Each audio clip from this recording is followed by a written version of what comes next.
Okay, so I finally got my hands on a PSP Go. I've been had this for like a few weeks or so now. I know everybody's like, oh, we're over that now, but I just want to talk about, I mean, it's okay, but I think the one thing I don't like, unlike the original PSP models, this only has a headphone jack, as you can see. And original PSP models, they had the headphone jack and they had a little thing on the side that, you know, indicates you could use a remote, or in the later models of it, you know, you could connect to your TV. But I don't know why. I would be more happy if this thing had like a remote thing, you know.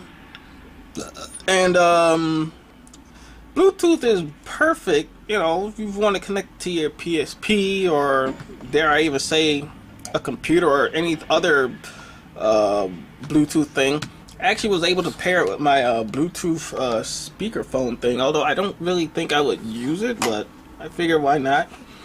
The only problem with the Bluetooth of this thing is that it really, as you can see, I have a Mac, so, but the weird thing is, like, it don't pair with the Mac for some odd reason. Like, I don't know why it don't.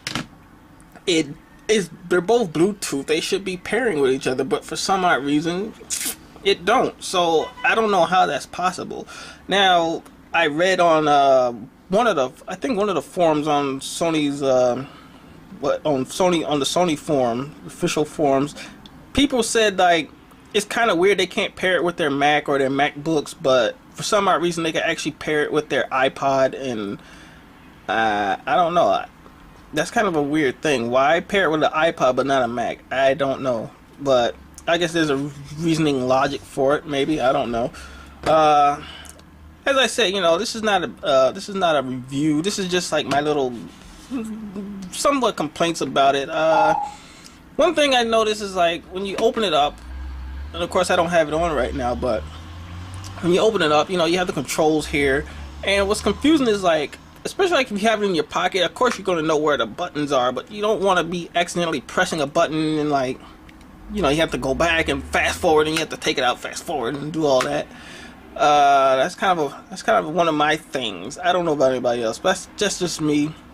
Volume control would be nice if there was like a little lock, not a lock button, but like maybe like the middle would lock, so it's like when you're pressing buttons, or you might press one of these by accident, it don't change your volume, or like you don't press this here, don't change your settings and all that.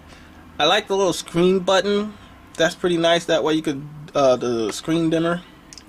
I wish the L and R buttons weren't so sensitive, just in case you accidentally press and then you skip to your next video or music or whatever. You know, when you're, like I said, I only use this as a media player. 16 gigs is fine and dandy, despite the fact that the games are about a gig. My only thing is I don't use it for games, so I don't really care. But my only thing is, like, you know, with this here, just like with their PlayStation 3s, you know, Sony is probably going to come out, you know, almost Apple-like. They're going to come out with another PSP Go with a bigger memory inside, probably like 32. Well, 16, I would probably say 32 would be the next one, or maybe 20, 32, something like that, maybe. But I imagine they'll probably come out with a bigger internal drive one, you know, just like they do with the PlayStation 3s and all that, and how Apple does that with their iPod, so, blah. But yeah, other than that, if you still haven't gotten one, it's totally worth getting.